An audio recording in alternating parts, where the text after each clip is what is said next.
Bismillahirrahmanirrahim. Assalamu alaikum dear viewers. Our today's topic of discussion is effect of pressure on solubility and Henry's law.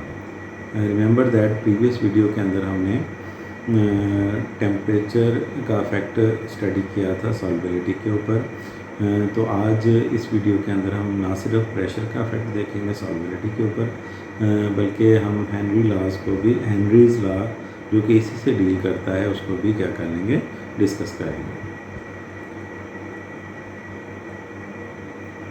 Pressure का जो effect है solid या liquid की अगर हम बात करें उनकी सॉल्बिलिटी के ऊपर, वो बहुत मिनिमम है, मतलब नॉट वेरी सिग्निफिकेंट, इसलिए ज़्यादा डिस्कस नहीं किया जाता। सॉलिड्स की सॉल्बिलिटी के ऊपर तो बहुत ही कम है और लिक्विड पे उससे भी कम है। लिहाजा ज़्यादातर जब हम प्रेशर का इफेक्ट सॉल्बिलिटी पे देखते हैं तो वो गैसेस की जो सॉल्बिलिटी है जब उनको लिक्विड के अंदर डिज़ोल्व करते हैं वहाँ पे सिग्निफिकेंट होता है, इसलिए हम उसी को डिस्कस करते हैं। So it significantly increase the solubility of a gas. जब हम प्रेशर इंक्रीज़ करते हैं किसी गैस को लिक्विड सॉल्वेंट के अंदर डिज़ोल्व करते वक्त, तो जो गैस की सॉल्बिलिटी उस लिक्विड सॉल्वेंट के अंदर है वो क्या हो जाती है, सिग्निफिकेंटली इंक्रीज़ हो जाती है। ये बड़ी कॉमन एग्जांपल है, प्रीवियसली भी हम इस चीज़ को बारे में बात कर चुके हैं। Carbonated beverage are always bottled at high pressure of carbon dioxide. आपने देखा होगा जितनी भी ड्रिंक्स हैं, कोल्ड ड्रिंक्स अगर आप देखें तो वो अंडर प्रेशर पैक की होती हैं, इसलिए जब उनकी कैप आप ओपन करते हैं तो आपको बड़ी स्वीट सी एक साउंड आती है, जो कि मैं यहाँ पे प्रोड्यूस तो नहीं करना चाहता, लेकिन आपके जहन में ज़रूर आ गई होगी। सो ज़्यादातर कैप जो है वो आपको एक स्पेशल इंस्ट्रूमेंट जिसको चाबी कहते हैं उसके साथ खोलते हैं और एक स्पेसिफिक जो है वो बड़ी ज़बरदस्ती आवाज़ प्रोड्यूस होती है जब वो कैप रिमूव होती है। तो हाई प्रेशर के ऊपर उसे क्यों पैक करते हैं, क्योंकि कार्बन डाइऑक्साइड की बेसिकली जो सॉल्युबिलिटी है उसको इंक्रीज़ करना मकसूद होता है, और वो कब इंक्रीज़ होती है, जब हम उसके ऊपर प्रेशर को इंक्रीज़ करेंगे ताकि गैस उस लिक्विड के अंदर ज़्यादा सॉल्युबल हो और ज़्यादातर सस्टेन करे। इसलिए उसकी कैप को भी अंडर प्रेशर उसके ऊपर लगाया जाता है, और इसलिए जब आप उस कैप को खोलते हैं तो समटाइम फिजीनेस आपको जो इसको फिजी ड्रिंक भी आपने नाम सुना होगा, तो जो गैस जब जैसे ही आप प्रेशर रिलीज़ करते हैं गैस की सॉल्बिलिटी क्या होती है, कम होती है। तो अगर क्या कहते हैं कोल्ड ड्रिंक जो है वो ठंडी ना हो, सही तरह चिल्ड ना हो, और गर्म बोतल को खासकर जो रेगुलर बोतल है उसको जब आप यकदम खोल लें तो वो कहते हैं कि वो आपके साथ समझ लें, पंजाबी में कहते हैं हथी पै गई, ठीक है ना, तो वो फिर काबू करना उसको क्या हो जाता है, मुश्किल हो जाता है। रीज़न उसकी यही है कि जैसे ही आप प्रेशर रिलीज़ करते हैं सॉल्बिलिटी कम होती है, गैस बबल आउट होती है और अपने साथ जो लिक्विड है उसको भी लेके आ जाती है। सो अब ये डायग्रामेटिकली आपको शो करने की कोशिश की गई है कि कैसे सॉल्बिलिटी इंक्रीज़ होती है मुख्तलिफ प्रेशर के ऊपर। ये बेसिकली हम गैस को सॉल्युबल कर रहे हैं लिक्विड के अंदर, और आपको ये जो नीचे मालिक्यूल नज़र आ रहे हैं ये वो गैस के मालिक्यूल हैं जो कि डिज़ोल्व हो चुके हैं, और ये डायनामिक इक्विलिब्रियम में हैं with their other molecule which are in vapour phase और गैसियस फेज। तो यहाँ पे अगर आप देखें तो कुछ मालिक्यूल ग्रीन से यानी कि जो लिक्विड से वेपर फेज में जा रहे हैं, और इसी तरह रेड से जो लेबल हैं वो वेपर फेज से दोबारा लिक्विड फेज में आ रहे हैं, और ये एक डायनामिक इक्विलिब्रियम एस्टेब्लिश हो चुका है। सेकंड जो डायग्राम है, अब इसमें हमने क्या किया, प्रेशर इंक्रीज़ कर दिया। तो इस गैस की सरफेस के ऊपर देखें, अगर हम इसको एज अ पिस्टन ले लें तो ये यहाँ पे था, और फिर हमने इसके ऊपर प्रेशर अप्लाई किया तो इसको नीचे की तरफ पुश किया। तो अब क्या होगा, जैसे ही आप प्रेशर इंक्रीज़ करेंगे जो रेड एरो हैं उनकी तादाद क्या हो जाएगी, इंक्रीज़ हो जाएगी, यानी कि मोर नंबर ऑफ मालिक्यूल जो हैं वो वेपर फेज से किस में चले जाएंगे, गैशियस फेज के अंदर चले जाएंगे। और जब under increase pressure equilibrium develop होगा तो फिर आपके पास अगर आप देखें तो जो नंबर ऑफ मालिक्यूल इस सॉल्यूशन फेज के अंदर हैं उनकी तादाद जो नॉर्मल प्रेशर है उससे क्या होती है, हो जाएगी, इंक्रीज़ हो जाएगी, और इस प्रेशर पे फिर दोबारा डायनामिक इक्विलिब्रियम इनके दरमियान इस्टेब्लिश हो जाएगा। तो इन अदर वर्ड्स जो सॉल्युबिलिटी है वो इंक्रीज करती है। Relationship between gas pressure and the concentration of dissolve gas is given by Henry's law. ये बेसिकली मैथमेटिकल इक्वेशन है जो इन दोनों चीज़ों को आपस में रिलेट करता है। अगर हम इसे इन वर्ड्स हेनरी लॉज को इसकी स्टेटमेंट आपको बताएं, the amount of a gas dissolved in a solution is directly proportional to the pressure of the gas above the solution. यानी कि गैस का प्रेशर सॉल्यूशन के ऊपर जितना ज़्यादा होगा, जैसे कि हमने प्रीवियस डायग्राम में देखा, उतनी ही अमाउंट जो है वो सॉल्यूशन के अंदर क्या होगी, ज़्यादा होगी। आप प्रेशर बढ़ाते जाएंगे गैस का, गैस की जो सॉल्युबिलिटी है या अमाउंट है उस सॉल्यूशन के अंदर वो क्या होती जाएगी, इंक्रीज़ होती जाएगी। मैथमेटिकली अगर हम देखें C is equal to KP।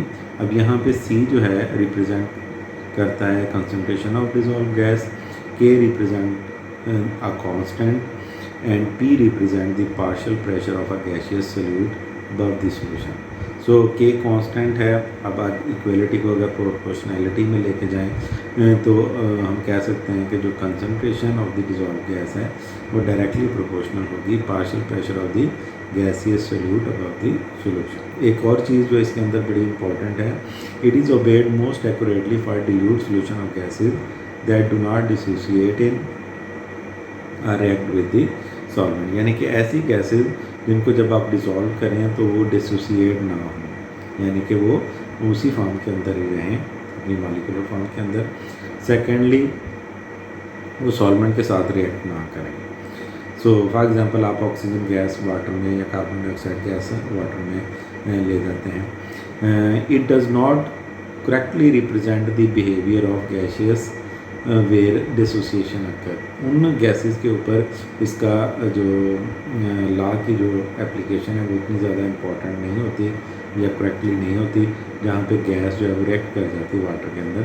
For example आप HCl गैस को डिज़ोल्व करते हैं वाटर के अंदर, तो HCl जैसे ही वाटर के अंदर जाएगी आपको पता है कि water as a base act करेगा और प्रोटॉन एब्स्ट्रैक्ट कर लेगा HCl से। तो आपके पास basically hydrogen chloride H positive और Cl नेगेटिव के अंदर क्या हो जाएगा, डिसोसिएट हो जाएगा। ये एक प्रॉब्लम है जिसके ज़रिए हेनरीज लॉ की एप्लीकेशन को वाज़े करने की कोशिश की गई है। प्रॉब्लम स्टेटमेंट क्या है, a certain soft drink is bottled so that a bottle at 25 degree Celsius contains carbon dioxide gas at a pressure of 5 atm over the liquid. अब बॉटल को क्या किया गया, कैप किया गया है 25 डिग्री सेल्सियस के ऊपर, जिसके अंदर carbon dioxide gas 5 atm pressure के ऊपर क्या की गई है, डिजॉल्व की गई है। अगर हम अज्यूम कर लें, assuming that the partial pressure of carbon dioxide in the atmosphere is 4 × 10⁻⁻⁴ atm। अब ये कौन सा प्रेशर है, वो जो नॉर्मल हम अज्यूम कर रहे हैं कि एयर के अंदर जो कार्बन डाइऑक्साइड है अगर हम उसको कंसीडर करें तो उसका जो एटमॉस्फेरिक प्रेशर है दैट इज़ 4 × 10⁻⁴ एटमॉस्फेयर। तो अब हम मालूम क्या करना है हमने, we have to calculate the equilibrium concentration of carbon dioxide in the soda both before and after the bottle is open. Basically यहाँ पे हमने कंसंट्रेशन कैलकुलेट करनी है किसकी, कार्बन डाइऑक्साइड की, किसके अंदर, वाटर के अंदर, एक स्पेसिफिक टेम्परेचर के ऊपर, लेकिन प्रेशर क्या है वो डिफरेंट है। एक प्रेशर है 5 atm जो कि जब हम बॉटल्ड अप है बोतल, यानी कि ढक्कन उसका बंद है, और दूसरा प्रेशर है एटमॉस्फेयर के अंदर जो कार्बन डाइऑक्साइड का प्रेशर है दैट इज़ 4 × 10⁻⁻⁴ atm, यानी कि इस वक्त जो बोतल है वो खुली हुई है, कैप उसके ऊपर नहीं है।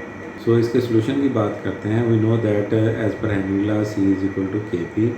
अब जो बोतल खुली हुई नहीं है, in an unopened bottle, K की वैल्यू तो जाहिर बात है कांस्टेंट ही रहेगी, दैट इज़ 3.1 × 10⁻⁻² ये प्रॉब्लम स्टेटमेंट के अंदर आ गई थी। और जो प्रेशर है अब अनओपन बॉटल के अंदर जो प्रेशर है दैट इज़ 5.0 atm। तो जस्ट आपने करना क्या है, C is equal to KP का रिलेशनशिप अप्लाई करना है और जो K है उसकी वैल्यू को मल्टीप्लाई कर देना विद 5। तो 3.1 मल्टीप्लाइड बाई 10⁻⁻², इसको जब हम प्रेशर के साथ फर्दर मल्टीप्लाई करेंगे दैट इज़ 5.0, तो आंसर आएगा वो 0.16 मोल्स पर लीटर है। तो इसका मतलब क्या है कि जब बोतल क्लोज है यानी कि उसके ऊपर ढक्कन लगा हुआ है, यानी कि एट 5 atm प्रेशर पे जब हमने उसको क्या किया है पैक कर रहे हैं, तो उस वक्त उसकी जो कंसनट्रेशन है या जो अमाउंट डिज़ोल्व है वो 0.16 mole of carbon dioxide is dissolved per litre of the solution. अब जब बोतल ओपन हो जाती है के की वैल्यू तो सेम ही रहनी है, that is a constant, that is 3.1 × 10⁻²।